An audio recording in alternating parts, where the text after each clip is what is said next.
오늘 성경적인 교회라는 말을 되게 많이 들으셨을 거예요. 그죠? 근데 실제로 성도들에게 물어보면 성경적인 교회가 뭔지 정확하게 알고 있는 분들은 별로 없더라고요. 오늘 여기 제가 처음 이제 우리 맛있는 교회 와서 같이 예배드리면서 성경적인 교회가 뭔가 박용호 목사님 왜 개척을 하셨나 이걸 같이 좀 나눌 수 있는 시간이 되지 않을까라는 기대를 좀 해봅니다. 네, 그러면 오늘 같이 하나님께서 주신 말씀을 보도록 하겠습니다. 사도행전 2장 41절부터 47절까지 말씀을 같이 교독하도록 하겠습니다. 여긴 친절하게 다 찾아놓으셔가지고 제가 한 절 읽고 여러분이 한 절 읽고 교대로 교독하겠습니다.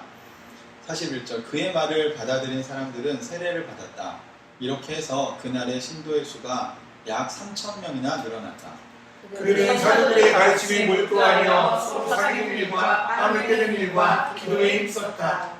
모든 사람에게 두려운 마음이 생겼다. 사도들을 통하여 놀라운 일과 표징이 많이 일어났던 것이다. 믿는 사람은 모두 함께 지내며 모든 것을 공동으로 소개하였다. 그들은 재산과 소유물을 팔아서 모든 사람에게 필요한 대로 나누어 주었다. 그리고 날마다 한 마음으로 성전에 열심히 모이고 집이 돌아가면서 빵을 떼며 순전한 마음으로 기쁘게 음식을 먹고. 같이 읽겠습니다. 하나님을 찬양하였다. 그래서 그들은 모든 사람에게 호감을 샀다. 주님께서는 구원받는 사람을 날마다 더하여 주셨다. 아멘. 여러분, 교회가 어디서부터 시작된 걸까를 찾으려면 어떤 성경을 봐야 될까요? 네, 여기 제가 사도행전을 찾아드렸는데 교회가 처음, 신약교회가 처음 시작한 게 성경 어디에 나올까요? 네.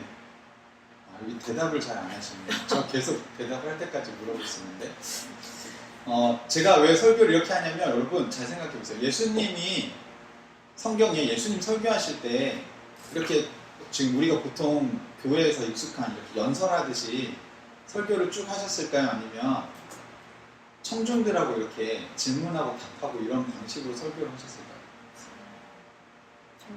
그죠? 성경을 좀 읽어보신 분들은 아마 아실 거라고 생각해요. 예수님이 질문을 굉장히 많이 하십니다. 그래서 예를 들어 팔복 같은 경우도 저는 어떻게 설교하셨을 것 같냐면 산에 사람들이 쭉 앉아있잖아요. 그러면 그 사람들 사이를 이렇게 다니시면서 이렇게 눈을 맞추시고 마음이 가난한 자는 복이 있다 라고 할 때 마음이 가난한 자를 보면서 얘기하셨을 것 같아요. 그리고 의에 줄이고 목마른 자를 보시면서 의에 줄이고 목마른 자를 복이 있다. 천국이 너희 것이다. 또 슬픔 있는 사람 보시면서 슬퍼하는 자에게 우는 자에게 복이 있다. 하나님의 위로가 너희 것이다. 이런 이야기를 하셨을 것 같죠. 강단에 서가지고 이렇게 선포하신 게 아니라 저는 이 사람들 사이를 다니시면서 예수님은 눈을 맞추시고 한 사람 한 사람에게 소통하시면서 말씀하셨을 것 같아요. 오늘도 이 예배가 일방적인 예배가 아니라 저희가 함께 예배 드리는 거잖아요. 그래서 같이 여러분의 생각을 같이 나누고 하나님께서 우리에게 주신 말씀을 또 나눴으면 좋겠습니다. 혹시 목공을 해보신 적 있습니까? 없으시죠? 네. 제가 이제 목공을 좀 해봤는데 이제 목공을 하면 지금 여기 있는 이런 책상, 의자 이런 거는 저도 기본적으로 다 할 수 있거든요. 그래서 제가 어디까지 해봤냐면 그 원목 싱크대까지 해봤습니다. 정말 힘들어서 왜 돈 주고 사는지 알겠어요. 그게 방수를 해야 돼가지고 코팅을 정말 오랫동안 해야 되거든요. 이렇게 칠하고 말리고 해서 여러분 그 물이 이렇게 지금 보시면 물이 안 들어갈 정도 이 정도 되려면 코팅을 여러 번 한 거예요. 오일을 발라서 말리고 또 오일 바르고 바니쉬 바르고. 근데 여기 이제 보시면 이런 마루나 데크를 짤 때 그 저희 부모님이 하신 텃밭에 제가 조그만한 이렇게 뭐라고 할까 데크를 하나 만들어 드렸어요. 그러니까 좀 앉아서 쉬시고 하시라고. 그러면 이제 같은 길이로 나무를 이제 일정하게 잘라야 됩니다. 예를 들어서 한 1.5m를 내가 같은 길이로 나무를 사가지고 그 원목을 막 잘라야 되겠다. 그렇게 하면 어떻게 자르는지 아세요? 한 100장 정도 잘라야 되면 100장을 제일 잘 자를 때마다 이렇게 재가지고 자를까요? 어떻게 할 것 같으세요? 하나짜리 거기. 그렇죠. 네, 맞아요. 그러니까 안 해보셔도 다 아는군요. 네, 처음에 1.5짜리를 하나 잘라요. 그 다음에 그거를 가지고 나머지를 이제 대고 금을 그어서 네, 이제 톱으로 자릅니다. 그런데 초보 때 제가 어떤 실수를 했냐면 첫 번째 장으로 두 번째 장을 자르고 첫 번째 장을 빼놓고 두 번째 장으로 세 번째 장을 자르고 또 이거 빼놓고 세 번째 자른 걸로 네 번째 걸 자르고 이렇게 해서 한 100장쯤 자르면 무슨 일이 벌어질까요? 네. 톱으로 자르면요 2mm 정도가 나갑니다. 오차가 생겨요. 근데 이게 0.2cm니까 2mm가 10장이 되면 2cm가 되는 거예요. 2cm면 이 정도 되죠? 100장이 되면 20cm가 됩니다. 그러니까 여러분이 생각한 대로 이 첫 장하고 마지막 장은 차이가 엄청나게 많이 나는 거예요. 이게 원본의 중요성이죠. 그러니까 처음 걸로 계속 잘라야 차이가 나도 2mm 정도 차이 나겠죠 이제. 왜냐면 첫 번째 거에서 자르는 거니까. 근데 2mm씩 이렇게 나가면 나중에는 어마어마하게 한 1000장 자르면 어떻게 돼요? 만약에 2mm씩 차이 난다고 해도 2m 차이 나는 거예요. 이제 뭐 말이 안 되지만 어쨌든 1.5m짜리 없어지는 거죠. 제가 이 얘기를 왜 말씀드리냐면 처음에 예수님이 이 땅에 오셔서 부활하시고 승천하신 이후에 성령님이 오셨어요. 사도행전 1장에 오순절 다락방의 성령 강림 사건으로 시작합니다. 그리고 교회가 생겼어요. 네, 그 교회가 지금 대략 2025년이니까 대략 한 2000년 정도 시간이 흘렀습니다. 그럼 처음 하나님께서 성령을 통해서 세우신 초대교회, 그러니까 원형이죠. 하나님은 첫 번째 교회를 자르셨어요. 이렇게 만드셨어요. 그런데 그 뒤로 지금 여러분은 첫 번째 교회를 보고 신앙생활을 하고 계세요? 아니면 앞에 교회를 보고 신앙생활을 하고 계세요? 지금 어떻게 됐냐면 2000년 동안 교회가 처음에 만든 교회를 이 교회를 보고 두 번째 교회가 생겼을 땐 큰 차이가 없었어요. 근데 몇 년 지나고 세 번째 교회가 생겼을 땐 조금 차이가 생겼어요. 네 번째, 다섯 번째 쭉 오니까 중세 시대에 오니까 이제 이건 교회가 아닌 거예요. 그래서 루터나 칼빈 같은 사람들이 종교 개혁을 한 겁니다. 이건 교회가 아니다. 다시 성경으로 돌아가자. 라고 했지만 사실 그 종교개혁도 저는 이렇게 완전히 종교개혁을 하지 못했다고 생각을 합니다. 그런데 여러분 다 이전에 다녔던 교회를 보고 교회를 생각하고 계시지 진짜 교회가 뭐지? 성경에서 처음 시작한 원형은 뭐였지?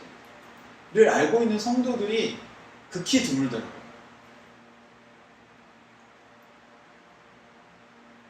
그러면 이 2000년 동안 교회가 첫 번째 교회랑 지금의 교회가 얼마나 많이 달라졌을까요? 어떻게 생각하세요? 비슷한 것 같으세요? 많이 달라진 것 같으세요? 어마어마하게 달라졌어요. 어떻게 생각하세요? 베드로가 이렇게 대형 교회에서 강단에서 설교했을 것 같은데 일단 예수님도 그런 게 없었고, 그죠?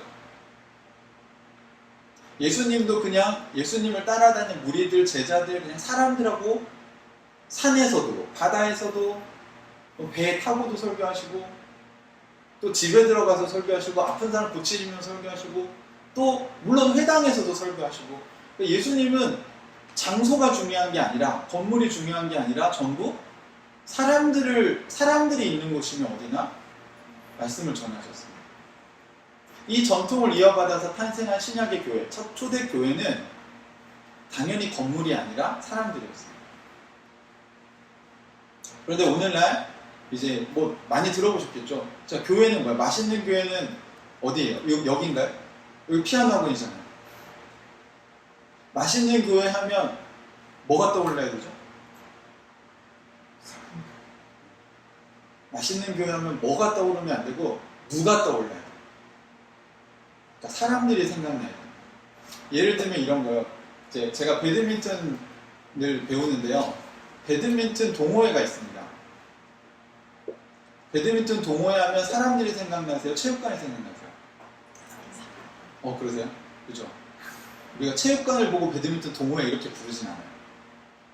그런데 교회는 2000년이 지나면서 분명히 처음 시작할 때는 교회는 코이노니아, 에클레시아 전부 사람이거든요. 코이노니아 오늘 볼 거지만 교제라는 뜻이고 펠로우십이라는 뜻이고 에클레시아 부름받은 사람들의 모임이라는 뜻입니다. 그러면 원래는 다 사람들이었는데 지금은 교회 하면 다 건물을 생각한다. 여러분 뭐 안디옥 교회 하면 사람들이 떠오르세요? 교회 건물이 떠오르세요? 그죠? 안디옥 교회 어디 있어? 그럼 주소부터 이렇게. 저희 교회도 사람들이 물어봐요. 교회가 어디 있냐고. 아니 교회는 어디에나 있어요. 우리 교회 교인들은. 우리 교회 교인들이 모인 모임이 교회입니다. 어제 저희 교회 형제 할아버님 돌아가셔서 장례식장에서 교인들이 다 모였어요. 거기가 하늘가족 교회인 거죠. 근데 이 개념을 교회에 있는 다음 세대 주일학교 아이들에게 설명하는데 아이들도 기존 교회에 물이 너무 많이 들어서 교회 하면 건물이라고 생각합니다. 오늘 처음 교회가 어떻게 시작됐는지 먼저 살펴보겠습니다. 41절을 먼저 같이 한번 보시죠. 41절 같이 한번 읽겠습니다. 시작. 그의 말은 연하들이 사람들의 세를 받았다. 이렇게 해서 그날의 신도의 수가 약 3,000명이나 늘어났다. 네, 여러분 성경을 보실 때 그러니까 대명사를 일반 명사로 바꾸는 게 성경 연구의 원칙 중에 하나거든요. 무슨 얘기냐면 여기 보면 그의 말 이렇게 나왔죠. 네. 그러면 he잖아요. he. 영어로 his word. 그럼 그의 말이면 그는 누구죠? 네, 이게 성경을 이렇게 드리면 그 앞에 40절에 누가 얘기를 했는지 알 수가 없죠. 네. 쭉 올라가면 이게 베드로가 38절에 베드로가 가로되 너희가 회개하여 각각 예수 그리스도의 이름으로 세례를 받고 죄사함을 얻으라 그리하면 성령을 선물로 받으리니 하면서 쭉 얘기를 했습니다. 지금 어떤 상황이냐면 오순절에 성경 강림한 사건을 보고 사람들이 이제 논란이 일어났어요. 그러자 베드로가 나와서 그게 아니라 요엘서의 말씀이 임한 거다 라고 한 다음에 너희가 십자가에 못 박아 죽인 예수가 부활하셨다. 그분이 바로 하나님의 아들이시다 라고 얘기하니까 제가 요약하는 겁니다. 그랬더니 사람들이 어떤 반응을 보냐면 거기 모였던 유대인들이 형제들아 우리가 어찌할꼬 이 유명한 말이 거기서 나와요. 아니 그럼 우리가 어떻게 해야 되냐. 그러니까 이 사람들도 다 인정한 거예요. 자기들이 예수를 십자가 못 박아 죽였는데 사흘 만에 다시 살아난 거예요. 그럼 이제 큰일 난 거죠. 큰일 난 거 아닙니까? 아니 예수를 십자가에 못 박아 죽이라고 막 했던 사람들이 예수님이 진짜 하나님의 아들이었어. 우리는 그동안 사기꾼이고 사칭한 줄 알고 못 박아 죽이라고 얘기했는데 그 예수님이 다시 부활하신 것을 베드로가 이제 설교하면서 너희가 못 박아 죽였다고 하니까 이 사람들이 마음에 찔려서 그럼 우리가 어떻게 해야 되냐 라고 물어봅니다. 그때 베드로가 이제 복음을 전하기 시작하죠. 예수님을 주님으로 받아들이고 회개하고 그 다음에 세례를 받아라. 그 증거로. 그러면 성령을 선물로 너희가 받고 죄사함을 얻을 거다 라는 얘기를 합니다. 그러면서 여러 가지 말로 그 사람들에게 예수님이 하나님의 아들이라는 것을 확증시켜줘요. 그래서 이 패역한 세대에서 구원을 받으라고 얘기를 합니다. 그 말 다음에 이 41절 그 말을 받은 사람들은 베드로가 전한 복음을 받아들인 사람들이죠. 여러분, 그러니까 받아들인다는 말이 영어로 receive인데 그 배구 경기 할 때 서브를 넣으면 받는 쪽을 리시브 한다고 얘기하죠. 네, 아시죠? 그게 영접이에요. 우리가 기독교에서는 그걸 영접한다라고 할 때 리시브라고 얘기합니다. 무슨 얘기냐면 복음을 베드로가 전한 복음을 받아들인 거예요. 그 핵심은 뭡니까? 예수님이 하나님의 아들이시다는 거예요. 그 말은 다시 말하면 그냥 예수님이 하나님이시라는 거예요. 인정? 그때 네, 인정.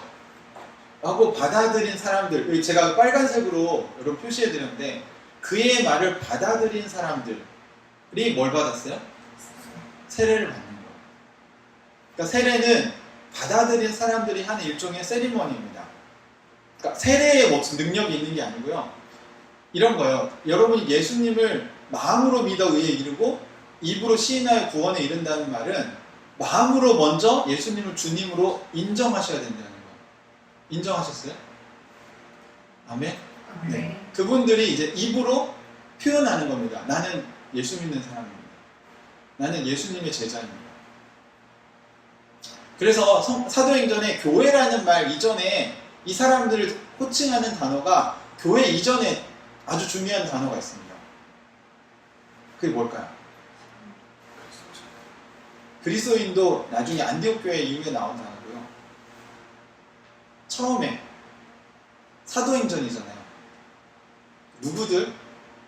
사도의 행적을 기록한 거죠. 사도가 누구예요? 12 제자들이죠. 제자들이라는 단어가 사도행전에 교회보다 훨씬 많이 나옵니다. 무슨 얘기냐면 예수님의 제자인 사람들이 교회인 거예요. 이해되시죠? 무슨 말인지? 그러니까 예수님의 제자로 살아가기로 결단한 사람들, 예수를 따르기로 결단한 사람들, 예수님의 가르침을 따라 살려고 하는 사람들을 제자들이라고 불렀고 그 제자들의 모임이 교회인 것이죠. 그러니까 교회의 정체성은 먼저 예수님의 말을 받아들인 사람들이라는 겁니다. 여기 이런 사람들이 세례를 받았고 그날은 신도의 수가 3,000명이나 늘어났다. 여기 신도, 성도, 그러니까 믿는 사람들, 신자들 이렇게 얘기하는 용어들은 전부 다 누구를 따라가는 거예요? 예수님을 따라가려고 애쓰는 사람들의 모임이라는 거예요. 제가 저희 딸하고 어제 신앙에 관련해서 한 2시간 얘기를 했거든요. 저희 딸이 내가 아빠 딸이 아니었으면 난 교회를 안 갔을 것 같아 이렇게 얘기를 해서 왜? 아니 요즘 교회 다니는 사람들이 형편없잖아. 네, 자기가 유튜브나 SNS에 보면서 너무 실망을 많이 한대요. 근데 뭐 극우적인 사람들도 그런데 어제 저희 딸이 뭘 예로 들었냐면 어떤 게시판인가 무슨 글에서 어떤 나이 드신 분이 이렇게 엘리베이터를 타러 오니까 엘리베이터 안에 있던 젊은 친구가 그러니까 엘리베이터 잡아준 거예요. 타시라고. 어르신이 타실 수 있게. 그래서 어르신이 탔어요. 그럼 보통 어떤 반응을 보여야죠? 그죠? 엘리베이터가 잡아준 거잖아요. 탈 수 있게. 그럼 보통 고마워요 이렇게 얘기를 할 거 아니에요. 근데 이분이 예수님 감사합니다 그랬대요. 그리고 이 사람에게 고맙다는 말 한마디도 안 했다. 이 교회를 안 다니는 사람들 입장에서 볼 때 어이가 없는 거죠.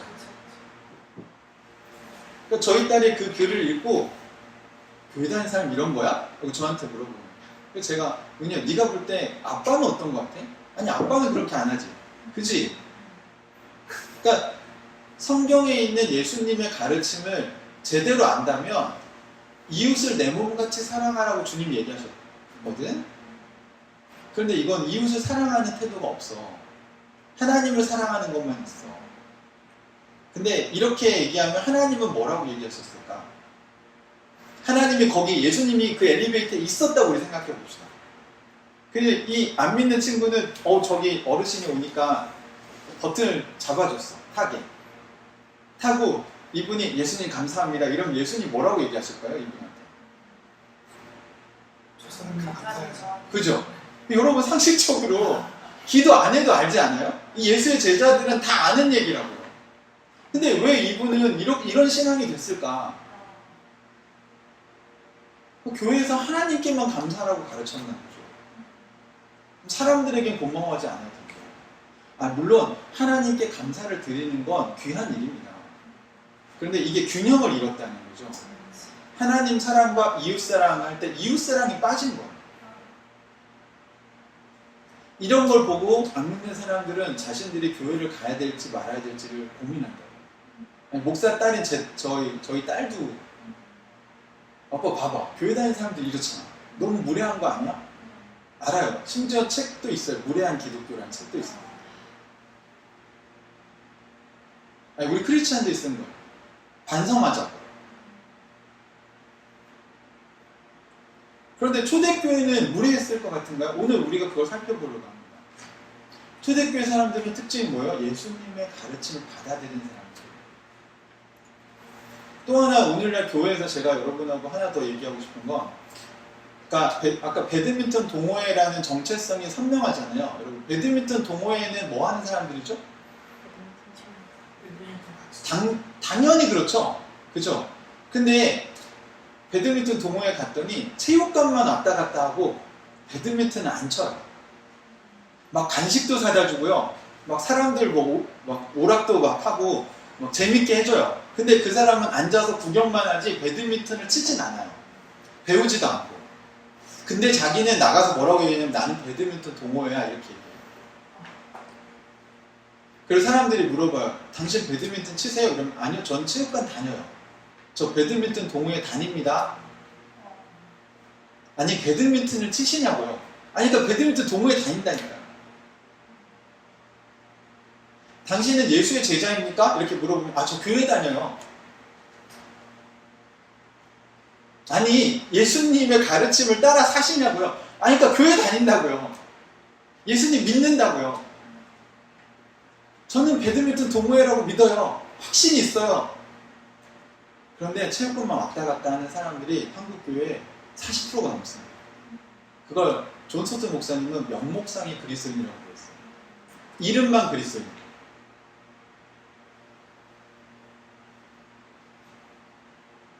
예수의 제자로서의 삶이 아무것도 없는 거예요. 서브도 못 넣어요. 근데 체육관에 20년 다녔어요. 심지어 모태 체육관이에요. 엄마가 체육관을 다녀서 딸은 태어나면서부터 다녔어. 근데 엄마도 못 치고 딸도 못 쳐. 그러니까 재미가 없죠. 그러니까 무슨 생각이 들어요, 젊은 친구들이? 아니, 이럴 거면 체육관 왜 다녀? 아니, 배드민턴 동호회를 하나 안 하나 못 치는 건 똑같은데. 이런 거예요, 여러분. 맛있는 교회에 와서 우리가 예배를 드리는데 예배를 왜 드리죠? 하나님과 소통이 안 되면? 예배를 우리가 흔히 하나님이 우리의 예배를 받아주십시오 이렇게 얘기하잖아요. 아까 여기 나왔잖아요. 말을 받아들인 사람들. 그건 무슨 얘기냐면 우리가 하나님께 뭔가 공을 보내는 거죠. 그럼 하나님이 이 예배를 리시브 하신다는 거잖아요. 그러면 여기서 뭐가 일어나는 거냐면 커뮤니케이션이 일어나는 거예요. 소통. 그러니까 여러분이 찬양을 하나님께 아까 들으셨을 때 부르신 그 영원한 소망. 제가 되게 좋아하는 찬양인데 이 찬양 부르는 교회가 하나밖에 아닌 거 없죠. 보통 교회 가면 이 찬양 안 부르거든요. 근데 여러분 이 찬양의 가사에 예를 들어서 여러분이 아까 부르신 가사에 뭐가 있냐면요. 우리가 세상 속에서 하나님 나라의 증인이 되어 살겠다. 영원한 생명을 받은 자여 세상이 우리를 통해 주를 보리라 라는 가사가 있어요. 이게 무슨 얘기냐면 제가 배드민턴 장비 있잖아요. 그 가방 지금 혹시 보셨어요? 주변에 배드민턴 라켓 딱 꽂아가지고 다니면 저 사람 배드민턴 치는구나 바로 알죠? 그런 거예요. 그런 거. 세상이 우리를 통해 주님을 본다는 거. 저 사람이 하는 말 행동을 보니까 예수 믿는 사람이네. 그게 이런 게 아니죠. 엘리베이터 타자마자 예수님 감사합니다. 이게 이 사람이 볼 때 예수 믿는 사람이구나. 박수 쳐줘요. 참, 예의가 없구나. 이렇게 생각하지. 그게 아니라 진짜 예수님과 소통이 되는 사람들은 너무 고맙다. 눌러줘서. 너무 감사해요. 그리고 나서 하나님 감사합니다 해도 하나님이 왜 나한테 먼저 감사 안 했어? 라고 이렇게 따져 물으실 분인가요? 하나님 그렇게 속 좁은 분입니까? 그렇지 않습니다.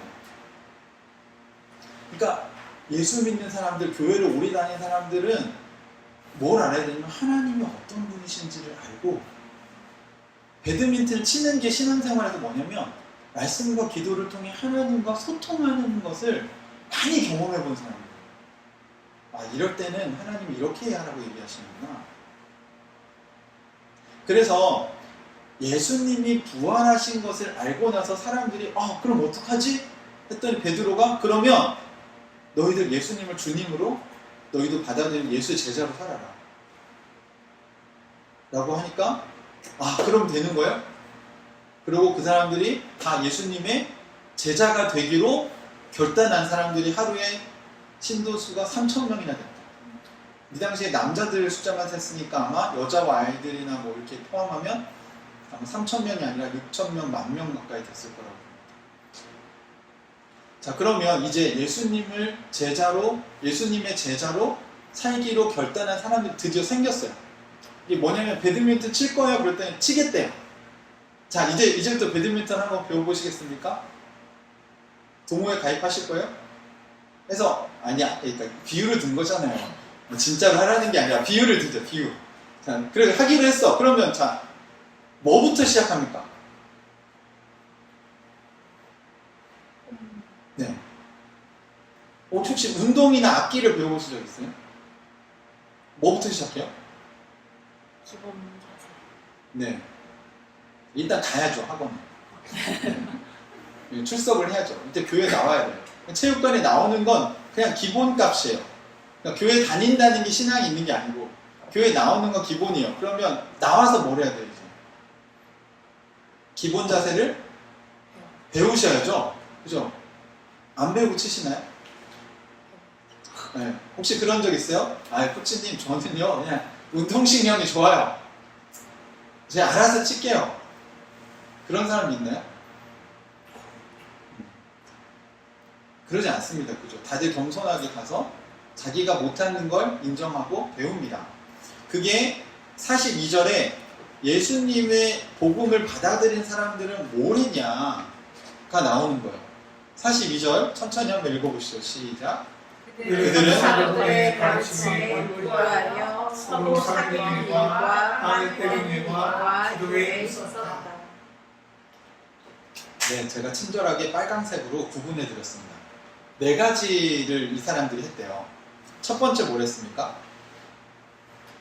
여기 앞에 그들은 앞에 있는 신도의 수가 3,000명이나 늘었다. 이 사람들이겠죠. 그의 말을 받아들인 사람들은, 그죠? 그럼 예수님을 처음 믿은 사람들은 뭘 했냐? 뭘 했습니까? 첫 번째, 사도들의 가르침에 몰두했다. 그러니까 배웠다는 겁니다. 신앙생활 어떻게 해야 돼? 풍산초부터 가르쳐주세요. 풍성한 삶의 초대, 그 다음에 풍성한 삶의 첫걸음, 풍성한 삶의 기초, 이런 거를 배웠다는 거예요. 그냥 배운 게 아니라 그 가르침에 어떻게 했다고요? 몰두했다. 이 지금 한글 성경은 번역을 사도들의 가르침에 몰두하며 서로 사귀는 일과 빵을 떼는 일, 기도에 힘썼다 이렇게 하는데요. 영어 성경에 보시면 이 사람들은 몰두하며 힘썼다. 뭐에? 사도들의 가르침에, 서로 사귀는 일에, 빵을 떼는 일에, 기도에 이렇게 됩니다. 제가 영어 성경을 여러분께 적어드렸는데 그들은 were continually devoting, 이게 무슨 얘기냐면 과거 진행형이잖아요. 영어 문법이 중요한 게 아니라 의미가 중요하죠. 이 사람들은 지속적으로 그것을 계속 했다는 겁니다. 어떻게요? continually가 계속해서라는 뜻이고요. 뒤에 themselves는요, 스스로 자발적으로 했다는 거예요. 누가 시켜서 한 게 아니라 이 사람들은 예수님을 믿고 나서 자발적으로 이 4가지를 했다는 겁니다. 뒤에 보시면 to로 연결되는 게 있죠. to the apostles' teaching, 사도들의 가르침에, 그 다음에 to fellowship, 서로 교제하는 것에, to the breaking the bread, 빵을 떼는 것, 그러니까 우리말로 하면 식사하는 거예요. 그 다음에 to prayer, 기도하는 일에. 이 4가지에 어떻게 했어요? continually devoting 했다는 거예요. 그러니까 계속해서 헌신하고 있었어요. 그러니까 한 번 하고 안 한 게 아니라 계속 이거에 헌신하는데 themselves, 자발적으로 했다는 거예요. 스스로. 우리 한글 번역을 제가 조금 더 이걸 원문에 가깝게 번역을 보완하면 예수님을 믿은 그들은 사도들의 가르침과 서로 사귀는 일과 빵을 떼는 일과 기도하는 일에 계속해서 지속적으로 자발적으로 헌신했다는 것입니다. 디볼팅.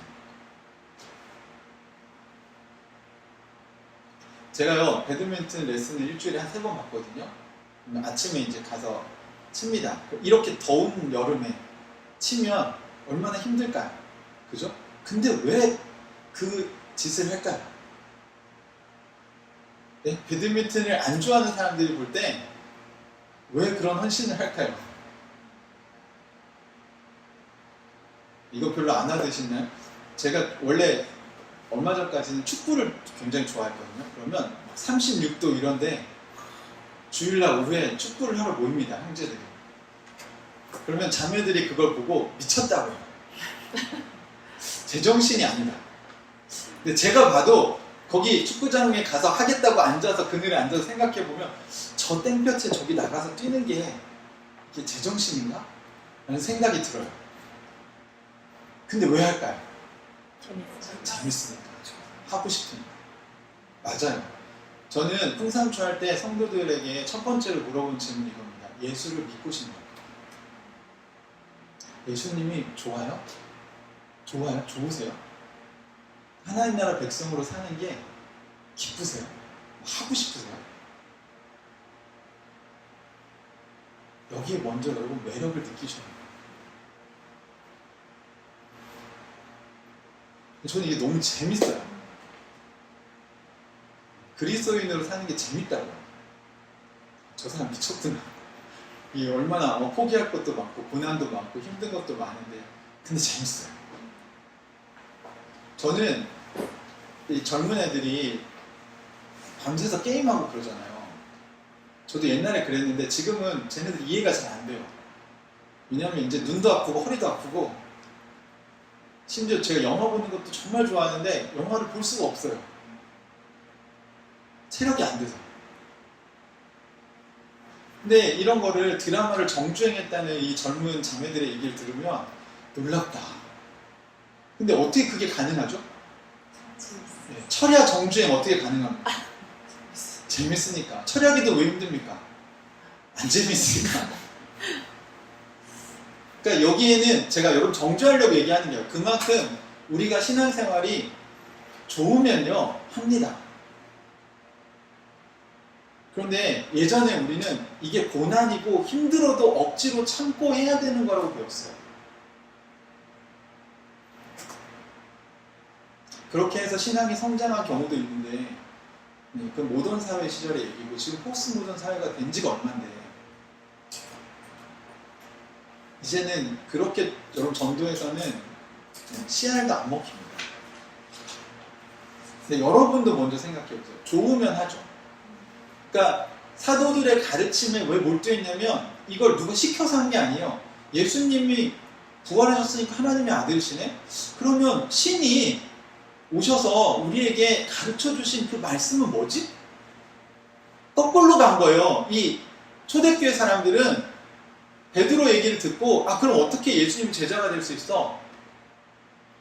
그럼 베드로가 예수님이 살아계실 때 베드로 사도님 예수님이 살아계실 때는 무슨 얘기를 하셨어요? 인생을 어떻게 살라고 얘기하셨어요? 죽고 나면 어떻게 되는 거예요? 왜냐하면 예수님은 죽었다가 다시 부활하셨으니까 이 얘기도 어제 저희 딸하고 한 30분 동안 죽음 이후의 세계에 대한 이야기를 했는데 죽고 나면 여러분 죽고 나면 뭐로 돌아가는 겁니까? 여러분 이 세 가지 입장이 있습니다. 죽고 나면 그냥 사라진다. 무로 돌아간다. 죽고 나면 이제 천국과 지옥이 있다. 근데 이 천국과 지옥 그러니까 천국과 지옥에서 사후세계가 있는 거죠. 사후세계가 있는 거에 크게 두 개. 이게 현재 살았던 삶과 사후의 삶이 연결되냐? 아니면 단절되고 새로 시작하는 거냐? 우리는 어떤 걸 믿는 거예요? 연결됐다고 믿는 거예요. 우리는 죽음 이후의 세계가 있고 이 하나님 나라와 지옥이 있는데 하나님 나라의 삶이 여러분 이 땅에서의 삶과 연결되는 겁니다. 그래서 오늘 주제는 아닌데 예수님이 얘기하신 나중에 성경 읽을 때 한번 잘 읽어보세요. 되게 재밌어요. 천국에 대한 비유를 하실 때 천국은 마치 겨자씨와 같다. 천국은 마치 밀가루 반죽에 누를 것 같다 뭐 이런 얘기 하시잖아요. 들어보셨죠? 근데 보세요 여러분, 지금까지 여러분이 알고 있는 천국과 예수님이 말한 원형과 얼마나 많이 여러분 차이가 나는지. 여러분은 죽으면 자꾸 좋은 세상 가고 황금마차에 무지개 다리 건너 이렇게 하얀색 날개 달고 이게 막 하면서 잘 지내셨어요? 샬롬, 할렐루야 이런 거를 떠올리시죠? 천국에서의 삶하면 뭔가 막 아름다운 동산에서 뛰어놀 이런 걸 생각하시잖아요. 그죠?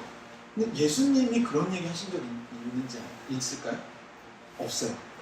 근데 예수님은 무슨 얘기를 자꾸 하시냐면 겨자씨 비유도 겨자씨가 매우 작은 씨앗인데 이게 자라면 2, 3m짜리 그 겨자 풀이 됩니다. 나무가 되진 않아요. 여러분이 생각하는 그런 나무 아닙니다. 이렇게 아름드리 나무가 돼서 새들이 둥지를 트는 게 아니고 갈대밭을 생각하시면 돼요. 갈대가 2, 3m 크잖아요. 그럼 새들이 거기에 둥지를 틀죠. 그 얘기는 뭐냐면 처음에 시작은 아주 작은 씨앗을 시작했는데 이게 성장한다는 겁니다. 어느 순간 점점 자라서 나중에 새들이 깃들일 수 있다. 그 다음에 누룩은 밀가루 반죽에 누룩이 그냥 하얀 가루죠. 여러분 효모, 이스트 아시죠? 그러면 그걸로 두세 마리이 보통 그때 한 여인이 반죽할 수 있는 최대의 양이래요. 근데 그거 가지고 누룩으로 부풀리면 100명 정도가 먹을 수 있대요. 빵을. 무슨 얘기냐면 여러분의 인생이 지금 이 땅에서 사는 이 삶이 점점 여러분 성장해서 성숙한 크리스찬이 되면 어떤 일이 나면 새들이 와서 쉴 수 있는 또는 다른 사람들을 먹일 수 있는, 그러니까 이웃에게 도움이 되는 인생이 된다는 거예요. 근데 그게 나중에 하나님 나라에 가면 바울이 뭐라고 했냐면 너희가 나의 의의 면류관이다 라는 얘기를 했어요. 들어보신 적은 있으시죠? 성경에 있습니다. 데살로니가 전서 있어요. 너희가 나의 의의 면류관이다. 그러면 금면류관, 은면류관을 받는 게 아니라 나중에 여러분이 죽으면 어떤 면류관을 받아요? 여기 여러분 보세요. 옆에 있는 사람들이 여러분의 면류관을 받아요. 이게 하나님 나라의 천국의 개념이 여러분한테 진짜 너무 없으신 거예요. 그러니까 천국에서 우리가 누린 영광이 이런 거예요. 어떤 거냐면 내가 죽어서 천국에 갔는데 하나님이 물어보실 거예요. 그러면 대부분의 크리스찬들은 다들 겸손하게 하나님 저는 이 땅에서 별로 한 게 없습니다.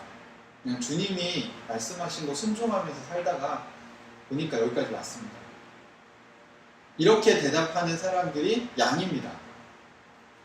성경에 보면 영소들은 뭐 어떻게 하냐면 제가 주님을 위해서 이것도 했고요, 저것도 했고요, 이것도 했고요, 선교도 나왔고요, 뭐 교회도 개척했고요, 제가 뭐 이런 것도 했고 전도도 했고요, 막 자기가 한 거를 막 얘기해요. 그러면 주님이 나는 도무지 너를 알지 못한다. 왜요? 주님과 소통하면서 한 게 아니기 때문에. 근데 오히려 주님과 소통하면서 산 사람들은 그냥 개척 주님이 하라고 하셔서 했습니다. hum상초 기도하는데 주님이 마음 주셔서 제가 그냥 한 거지 뭐 제가 무슨 능력이 있어서 한 건 아닙니다. 내가 아니요. 하늘과 듣게 제가 한 거 아니에요. 하나님이 하신 거예요. 제 교회 아닙니다. 주님의 교회지. 진짜로 여기 맛있는 교회 박영호 목사 교회 아니에요. 예수님의 교회지. 근데 예수님이 박영호 목사님을 쓰시는 거죠. 이해되세요 이게? 근데 여러분도 다 똑같다고. 여러분도 다 주님이 쓰신다고요. 근데 이런 이미지는 빨리 버리세요. 주님이 여러분을 무슨 외국인 노동자 부리듯이 너무 우리나라에서 이렇게 대우를 안 해주니까, 아니면 여러분한테 막 월급 조금 주고 막 일 많이 시키고 막 고난 받아라 복음을 위해서 이렇게 하는 건 매우 나쁜 주인이죠. 하나님 그런 분이신가요? 아니에요. 그 탕자의 교회에 보면 하나님 아버지는 여러분 사랑하시는 분이에요. 오히려 안식하라. 너 안식 좀 해. 쉬어야 돼. 건강 좀 챙겨. 여러분한테 기도를 왜 하라고 할까요? 여러분의 영혼이 망가지고 있기 때문에. 말씀을 왜 묵상합니까? 그걸 통해 여러분이 힘을 얻을 수 있어요. 근데 그걸 맛본 성도들은 이게 재밌는 거예요.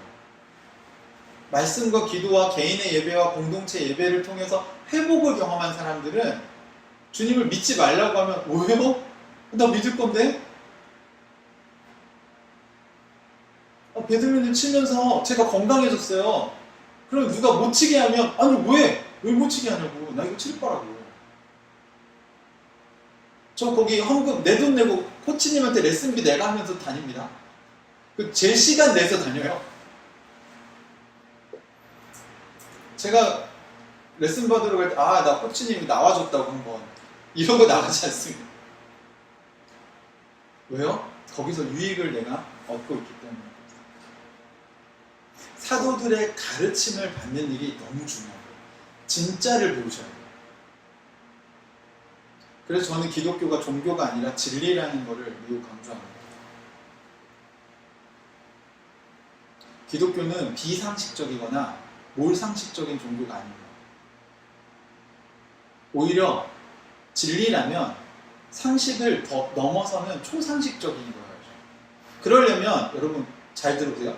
초상식적인 건 상식적인 거를 딛고 올라가는 거예요. 그래서 여러분이 하나님의 뜻이라고 생각하는 걸 분별할 때 상식적으로 말이 안 되는 걸 시킨다? 그러면 하면 안 돼요. 그건 사단이 시키는 겁니다. 오늘날 우리가 왜 기독교란 이름으로 자행되는 이런 행동들을 왜 비상식적이고 몰상식적인 행동을 하니까 무례하다고 느끼는 거예요. 일반 사람들이 볼 때도 상식이 없구나. 이 사람들은 매너가 없구나. 기본적으로. 그게 신앙이란 이름으로 용인이 되나요? 안 된다고. 그거 원래 기독교가 아니에요.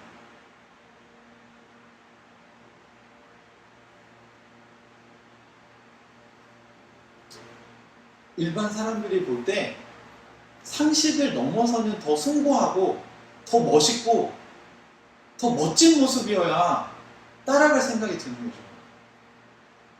사도들의 가르침 속에는 예수님이 가르치신 진짜만 배웠다고요.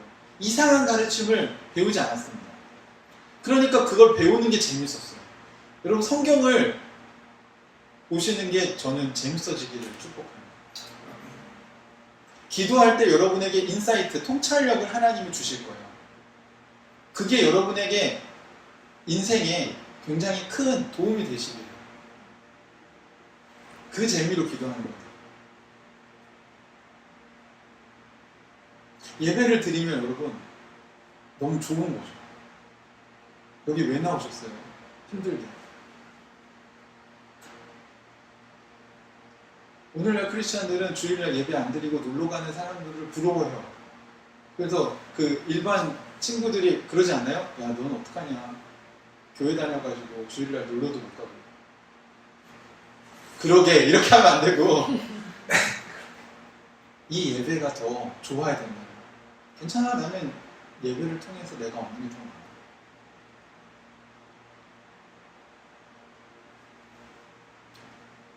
그 사람들이 그 다음부터 보면 두 번째가 뭐죠? 서로 사귀는 일로 번역이 됐는데 이게 영어 단어가 펠로우십으로 돼 있죠. 이 사도들의 가르침은 예수님의 가르침입니다. 그리고 여기 펠로우십이라는 단어가 여러분 신약 성경의 헬라어로 코이노니아라는 단어입니다. 그래서 사실 에클레시아보다 먼저 나온 단어가 코이노니아입니다. 들어보셨죠? 교회를 쓰는 헬라어 원어가 코이노니아, 에클레시아 두 개가 있는데 코이노니아가 사귐이라는 뜻입니다. 그 다음에 빵을 떼는 일은 식사교제죠. 그 다음에 기도가 나옵니다. 이거를 자연스럽게 여러분 한번 우리가 생각을 해보면 초대교회 사람들은 예수님 믿고 난 다음에 모여서 그러면 예수님은 살아생전에 어떤 가르침을 우리에게 주셨어요? 라고 하니까 사도들이 그걸 가르쳐줬어요. 그래서 마태복음 1장부터 쭉 가르쳤겠죠. 원래는 어떻게 된 거냐면 여러분 참고로 설명드리면 사도들이 12명의 사도들이 가르쳤잖아요. 유다 죽고 나서 마띠아를 뽑았고 사도행전 지금 이 상황에서는 12제자가 가르쳤어요. 뭘 가르쳤냐면 예수님이 하신 걸 가르친 거예요. 그냥 자기들의 얘기를 가르친 게 아니라. 예수님이 하신 얘기를 가르쳤는데 이제 로마의 핍박을 받으면서 이 사람들이 순교를 당하기 시작한 거예요. 그러니까 마가는 12제자 중에 한 명이 아니고 이 오순절 성령 강림 사건이 일어난 그 다락방 주인집 아들입니다. 근데 이 마가가 보니까 사도들이 이제 다 죽어나가는데 이 사도들이 가르쳐준 예수님의 가르침을 기록으로 남겨야 되겠다. 왜냐면 죽기 전에. 그래서 쓴 게 마가복음입니다. 마가가 기록한 예수님의 가르침입니다. 근데 마가는 빨리 기록해야 돼서 마가복음이 사복음서 중에 제일 작아요. 내용이. 제일 조금이에요, 분량이. 그러니까 아주 핵심적인 얘기만 썼어요.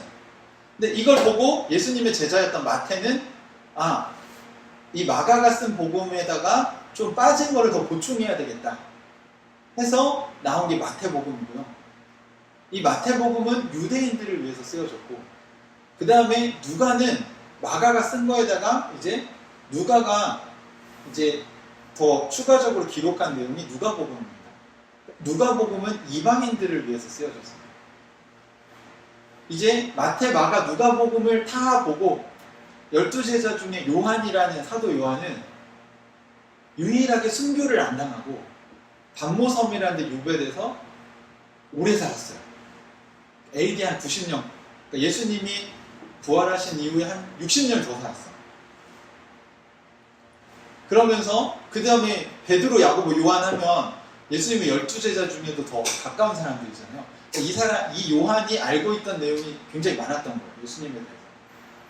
그래서 요한복음은 마태, 마가, 누가복음의 내용은 10% 정도밖에 없고요. 90%가 다른 내용입니다. 그래서 마태, 마가, 누가를 마가복음을 관점으로 해서 공통된 관점으로 쓴 복음이라 해서 공관복음이라는 말을 쓰고 요한복음은 요한이 이 공관복음에 없는 내용을 추가적으로 기록한 거죠. 그러니까 이 사복음서가 다 필요한 거예요. 이게 비슷한 내용, 똑같은 내용도 겹치지만 그렇지 않은 내용도 많습니다. 근데 이 사도들의 가르침을 계속 받다 보니까 이제 사람들이 그걸 가지고 뭘 하냐면 나누기 시작했어요. 이런 겁니다. 교회에서 설교를 듣잖아요. 그러면 오늘 들은 설교의 내용이 그래, 초대교회는 어떻게 살았지? 이렇게 살았구나. 그럼 우리 교회는 어떻게 해야 되지? 이게 서로 교제하는 거예요. 이웃을 내 몸같이 사랑하라고 예수님이 가르치셨다고 들으면 사도들의 가르침을 받고 그럼 이웃을 내 몸같이 사랑하려면 어떻게 하지? 이걸 성도들이 같이 나누기 시작한 거예요. 그래서 나누다 보니까 밥 먹을 때가 됐네? 그러니까 같이 밥을 먹었어요. 또 밥 먹고 같이 얘기하다 보니까 어떤 사람이 요즘 기도 제목을 냈는데 힘든 일이 있어요. 그러니까 우리 그러면 이 사람 위해서 같이 기도해주자. 그래서 기도에 힘쓰기 시작한 거예요. 여러분 1세기 교회는 이렇게 시작했는데 지금은 어떻게 하죠? 자, 수요 기도회로 모이세요. 금요 기도회로 모이세요.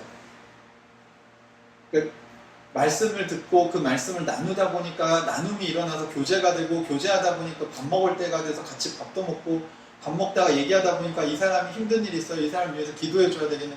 같이 기도해 주고 이렇게 해서 공동체가 이루어졌는데 시간이 지나면서 이게 전부 다 이제 프로그램이 된 거예요.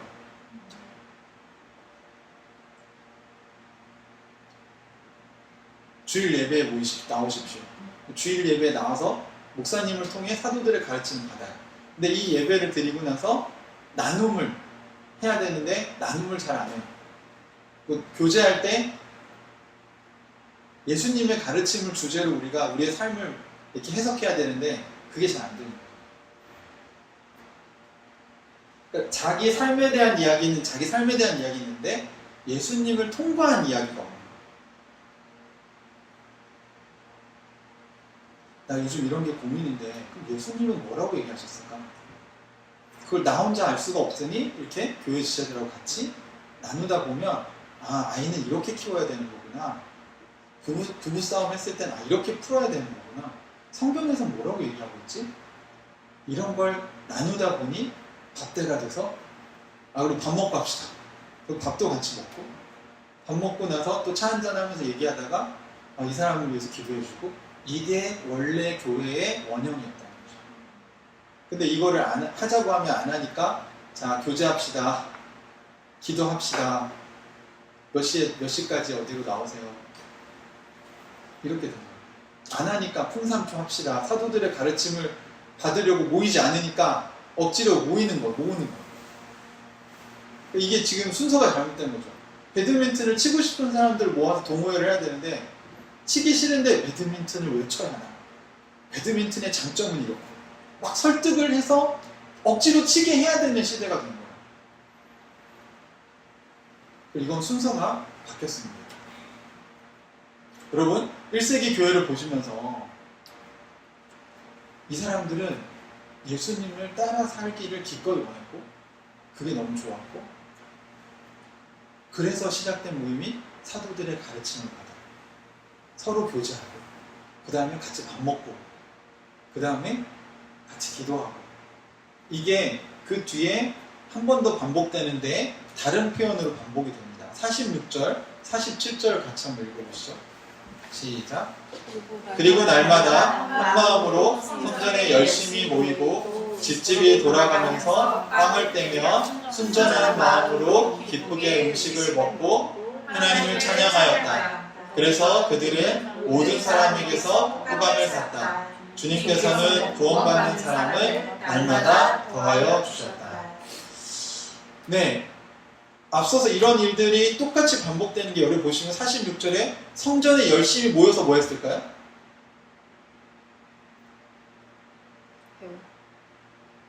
성전에 열심히 모여서 뭐 했을까요?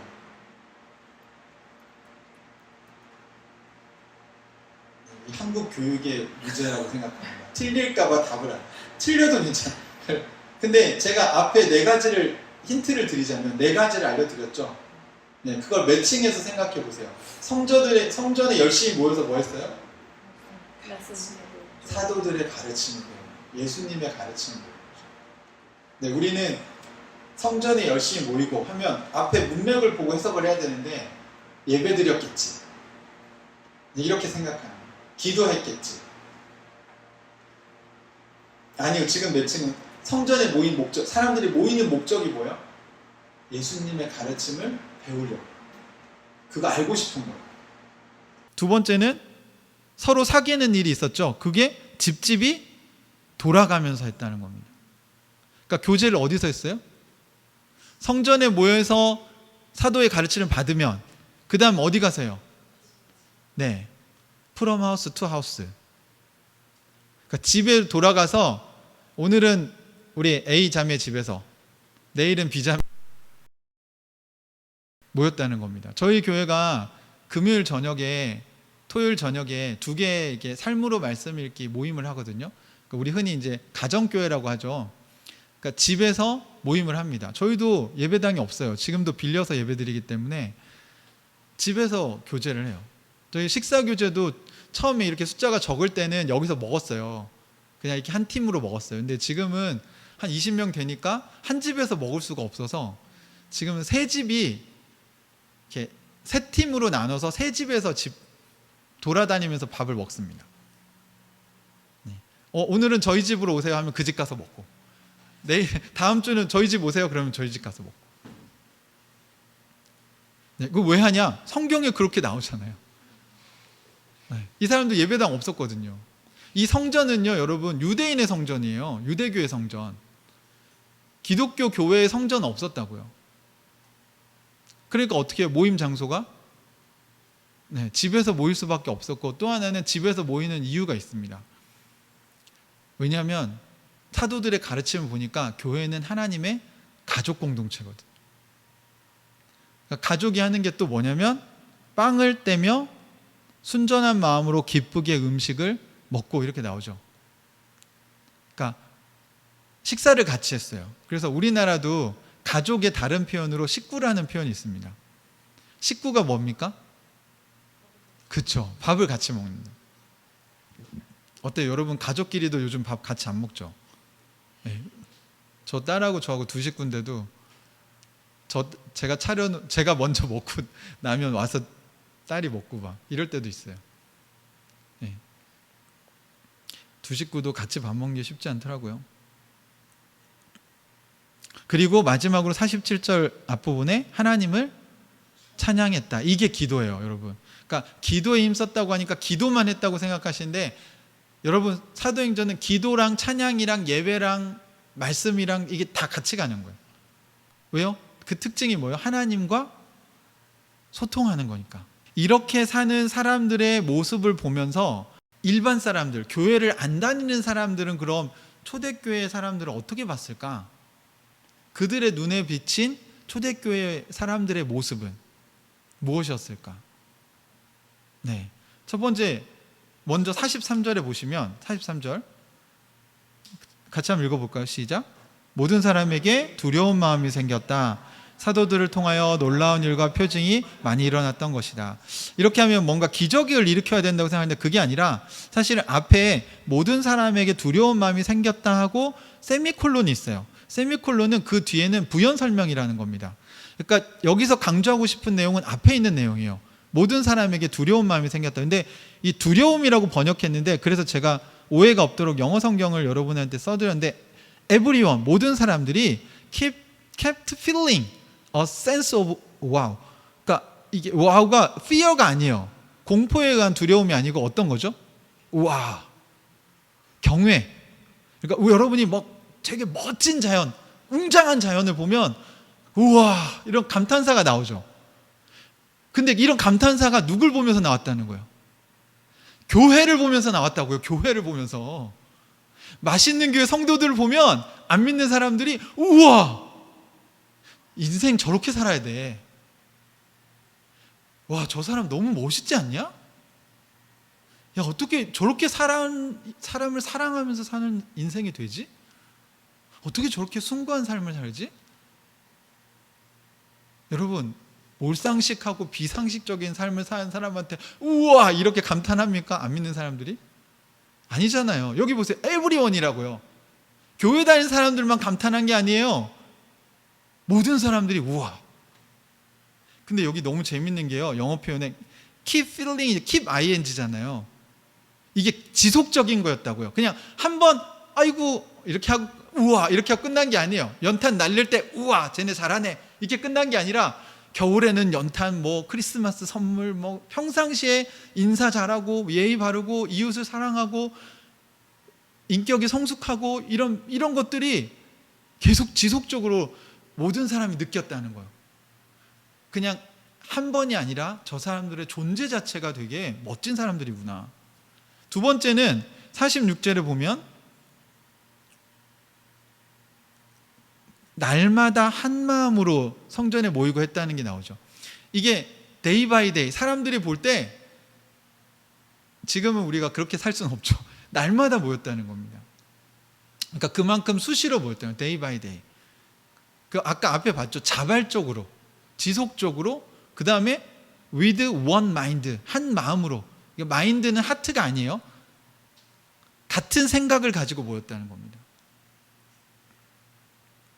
이게 안 믿는 사람들이 봐도 보이는 거예요.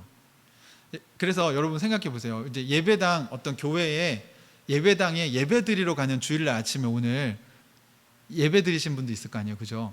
예배 드리러 가는 사람들을 이제 교회 안 다니는 사람들이 교회 앞에서 이렇게 지켜보면 저 교회를 갈까 말까를 결정할 수 있겠죠.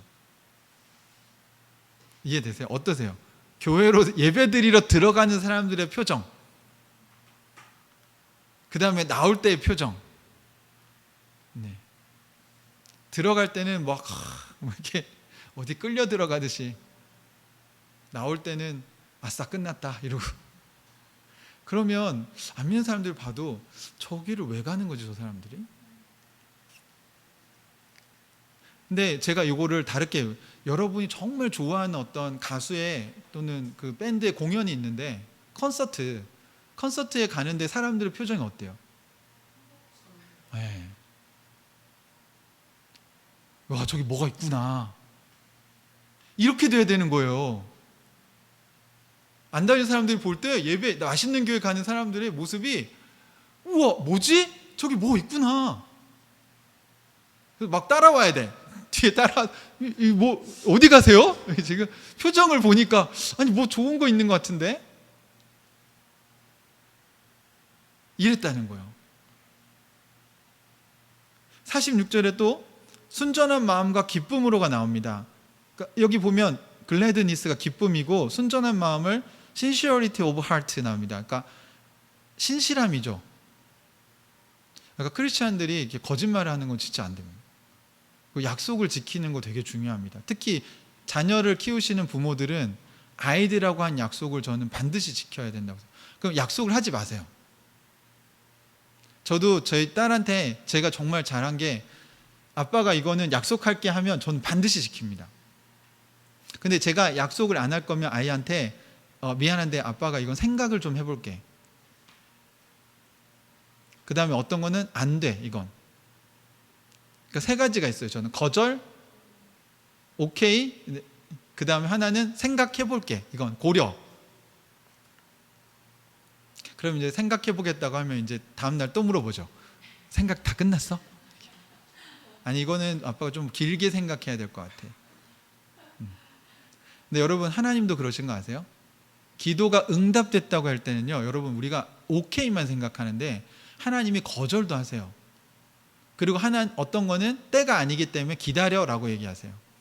생각해 보세요, 여러분. 제 딸이 지금 고등학생인데 아빠 나 차 한 대 사줘. 물론 돈이 없어서 못 사주지만 돈이 있어도 지금은 사줄 수가 없어요. 왜요? 운전면허가 없잖아요.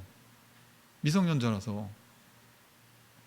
그러니까 일단 기다려줘. 이건 네가 미워서 안 사주는 게 아니라 사줘봤자 지금은 쓸모가 없어. 그건 네 욕심이야. 네가 필요할 때가 되면 내가 사줄게. 이게 사랑 아닌가요? 그런데 사람들은 그러면 저희 딸이 이제 이렇게 합니다. 아빠는 나를 미워해. 아빠를 날 사랑하지 않아. 이제 더 이상 아빠 말을 안 들을 거야. 기도해서 응답이 안 된다고 하면 하나님 나 이제부터 하나님 안 믿을 거야. 이런 사람이 있고요. 또 한 부류는 이제부터 아빠가 내 말을 들어줄 때까지 나는 금식에 들어간다. 이제부터 철야야. 철야로 막 따라다니면서 저를 졸라대요. 그러면 제가 차를 사줄 수 있습니까? 없습니까? 그건 안 돼요.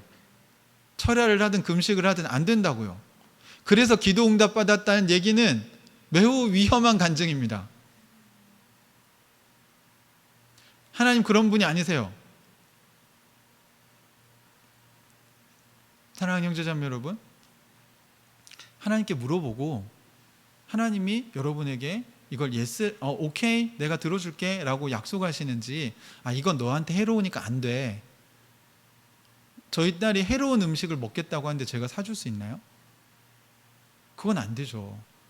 뭐 마약 하겠다고 하니까 그래 네 기도에 응답할게. 자 아빠가 마약 사다 줄게. 뭐 이렇게 하나요? 그럴 수 없죠. 이제 아까 이런 차 사는 문제처럼 보류해야 되는 게 있죠. 그러니까 크리스찬들이 하나님의 신실하심을 닮았다면 기쁨과 신실함이 있다는 겁니다. 저는 이 기쁨이란 단어가 교회에서 빨리 회복됐으면 좋겠어요. 교회 올 때 여러분 기쁘게 오시면 사람들이 궁금해한다니까요. 마지막으로 이 사람들이 이제 모든 사람에게 뭐가 있었어요? 47절에 보니까 모든 사람에게 호감을 샀다. 호감이 favor입니다. 제가 영어 회화 배울 때 What is your favorite food? 이렇게 할 때 그 favor잖아요. 당신이 제일 좋아하는 음식은 뭡니까? 네, 호감 가는 이런 뜻이죠. 그죠? 네. 그러면 여러분 보세요. 오늘날 크리스찬들이 호감이 가나요? 사람들에게? 교회 가면 호감이 가나요? 오히려 지금 어떻게 됐죠? 비호감의 단어가 돼버렸죠. 이게 얼마나 지금 초대교회 원본에서 우리가 멀어졌냐고요. 초대교회는 안 그랬는데, 초대교회가 막 이상한 방언이나 하고 정말 정신 나간 종교 집단처럼 보였다면 누가 이런 반응을 보였겠냐고요. 우와 멋지다. 막 호감 간다 저 사람들. 아니 여러분 호감이 가는 사람들 생각해 보세요. 여러분이 호감을 느끼는 사람들, 일단 잘생겼고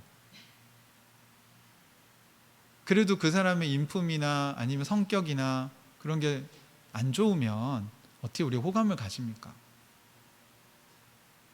같이 있으면 되게 좋은 사람. 그게 성령의 9가지 열매가 그런 거예요. 사랑과 희락과 화평과 오래 참음, 자비, 양성, 온유, 충성, 절제 이런 게 옆에 있으면 사랑이 느껴지는 거예요. 희락이 그러니까 기쁨과 즐거움이잖아요. 영어로 조이고 재밌는 거예요. 그 사람 옆에 있으면 즐거운 거예요. 이런 게 성령의 열매인 걸 생각해 보면 하나님의 사람들은 매력적인 사람들입니다. 그래서 그 뒤에 주님께서는 구원받는 사람을 날마다 더하여 주셨다 이렇게 나오는데, 저는 이 해석을 좀 우리 편에서 해보면 주님께서 보내실 만한 교회? 초대교회는 그냥 안 믿는 사람들이 봐도 우와 그다가 호감이 막 가. 그러니까 어떻게 했어요? 주님이 안 보내셔도 나도 거기 그 멤버에 좀 들어갈 수 없을까요? 제가 치는 배드민턴 클럽이 이렇게 초보자들이 많습니다. 근데 굉장히 따뜻한 클럽이에요. 제가 있어서가 아니라 그게 일반 클럽에 가면 상급자들은 하급자들하고 안 쳐줍니다. 근데 저희는 쳐줘요. 그것도 즐겁게 쳐줍니다. 여러분, 애들하고 운동하면 운동이 돼요, 안 돼요? 안 되죠. 그래서 애들하고 운동하면 좋아요, 안 좋아요? 근데 만족감이 떨어지죠. 똑같아요. A급 선수가 D급하고 치려면 수준이 안 맞아요. 그러면 예수님이 보여주신 성육신하는 마음이 아니면, 이웃사랑의 마음이 아니면 못한다고요. 안 믿는 사람들도 그렇게 하는데 저희 동네에 교회 다니는 사람 많지 않아요. 그런데 교회 다니는 사람들이 이기적으로 굴면 되겠습니까? 제가 목사인 것도 다 알아. 저는 거기서도 목사라고 부르니까 배드민턴장 가서도 이웃사랑 네. 근데 저는 그렇게 하는 게 하나님 나라에서 잘 치는 거라고 배웠어요. 제가 신대원에서 기독교 윤리학 교수님에게 배운 것 중에 하나가 그거였는데, 굉장히 제가 인품이 너무 좋으셔서 많이 존경하는 분이었는데요. 그분이 탁구를 잘 치세요. 어느 날 그런 얘기를 하시는 거예요. 갑자기 수업 시간에 제가 여러분 탁구를 좀 칩니다. 웬일로 이렇게 교만하시지? 이런 생각을 했어요. 나이가 꽤 있으신데. 그래서 무슨 얘기를 하시려고 저러는 건가? 네. 탁구를 잘 친다는 건, 여기 신대원생들 한 200명 되는데 여기서 시합을 하면 손가락 안에 든다는 게 잘 친다는 게 아니고, 이건 세상에서의 기준이고, 하나님 나라에서 잘 친다는 기준은 여기서 탁구를 처음 치는 사람하고 쳐도 저 사람이 즐겁게 칠 수 있게 도와줄 수 있고, 여기서 진짜 잘 치는 사람하고 제가 쳐도 그 사람이 신나게 칠 수 있게 맞춰주려면 실력이 있어야 할까 없어야 할까요?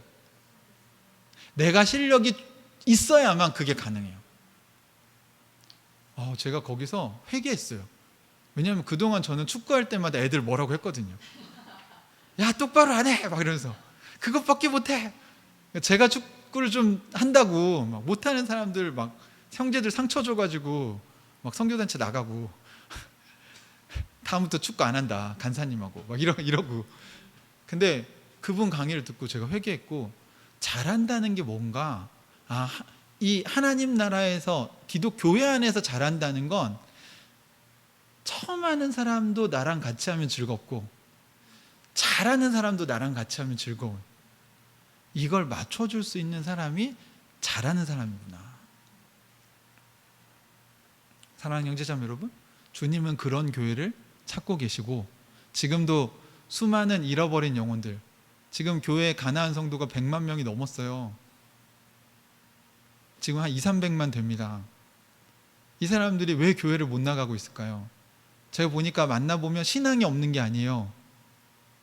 지금 불신자 전도도 중요한데, 여러분 주변에 지금 교회 안 나가고 있는 미소속 성도들이 너무 많아요. 한 명씩만 데려오시면 여기 10명 됩니다. 그 친구들이 왜요? 교회를 찾고 있어요. 여러분도 그러시지 않으세요? 이게 죄송한데 기존에 있는 교회는 이렇게 개혁하기가 너무 어려운 거예요. 근데 우리는 이제 작은 교회잖아요. 여러분 들으셨잖아요. 여러분 어떤 교회 하실 거예요? 사도행전에 있는 이 교회랑 맞춰야 되지 않겠습니까? 그러려면 여러분 안에 있는 교회에 대한 잘못된 생각들의 물을 먼저 빼셔야 돼요. 지금 여러분의 길이가 너무 짧아져 있어요. 긴 걸 잘라내는 건 쉬운데 짧은 거를 이렇게 붙여서 이게 길이를 맞추는 건 정말 어렵더라고요.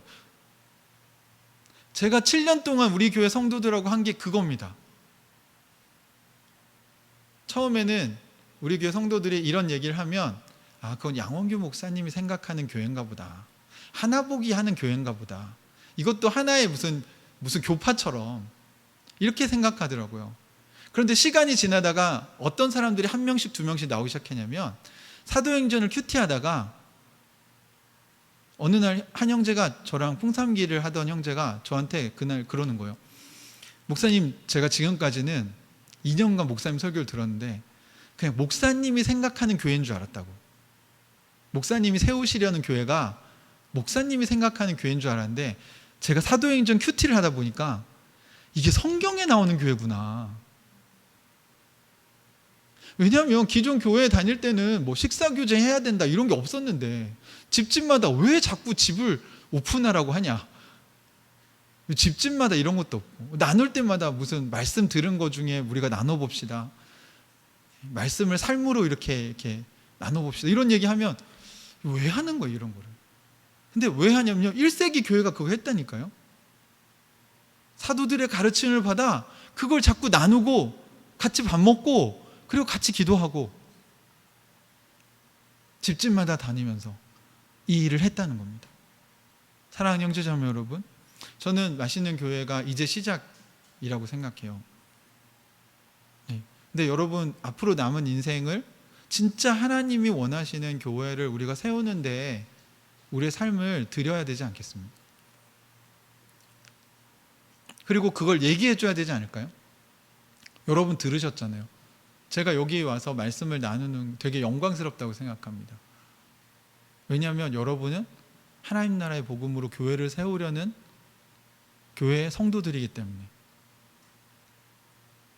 저희도 열심히 할 테니까 여러분도 열심히 해서 이제 초대교회처럼 교회가 많은 사람들에게 호감을 받고 주님이 잃어버린 영혼들을 좀 보내고 싶은, 아 이게 진짜 교회가 여기 있네, 주님이 보내고 싶은 교회가 되었으면 좋겠습니다. 저희 맛있는 교회가 우리 그런 저희 하늘가족교회와 형제교회로 이렇게 함께 전주에 하나님 나라를 이루어가기를 소망합니다. 같이 기도하겠습니다.